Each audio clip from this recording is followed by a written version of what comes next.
رسول اللہ صلی اللہ علیہ وآلہ وسلم نے فرمایا، قیامت کے روز جب آدم کا بیٹا 5 باتوں کا جواب نہیں دے گا، اس وقت تک محاسبے والی جگہ سے قدم نہیں ہلا سکے گا۔ وہ 5 چیزیں یہ ہیں: اپنی عمر کہاں صرف کی، جوانی کس چیز میں گزاری، مال کہاں سے کمایا، مال کہاں کہاں خرچ کیا، کس حد تک اپنے علم کے مطابق عمل کیا۔ رسول اللہ صلی اللہ علیہ وآلہ وسلم نے فرمایا، میری اور مجھ سے پہلے انبیاء کی مثال ایسی ہے کہ ایک شخص نے بہت ہی حسین و جمیل محل بنایا، مگر اس کے کسی کونے میں ایک اینٹ کی جگہ چھوڑ دی۔ لوگ اس کے ارد گرد گھومنے اور اس پر عش عش کرنے لگے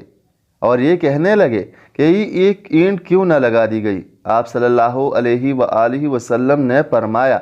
میں وہی کونے کے آخری اینٹ ہوں اور میں نبیوں کے سلسلے کے ختم کرنے والا ہوں۔ رسول اللہ صلی اللہ علیہ وآلہ وسلم نے فرمایا، جب تم سودی کاروبار شروع کر لو گے اور گائے کی دمیں پکڑ لو گے، کھیتی باڑی پر تکیہ لگا کر بیٹھو گے اور جہاد چھوڑ دو گے، تو اللہ تعالیٰ تم پر ذلت کو مسلط کر دے گا اور اس وقت تک نہیں ہٹائے گا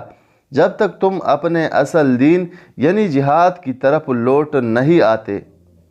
رسول اللہ صلی اللہ علیہ وآلہ وسلم نے فرمایا، تم جنت میں داخل نہیں ہوگے یہاں تک کہ تم مومن ہو جاؤ،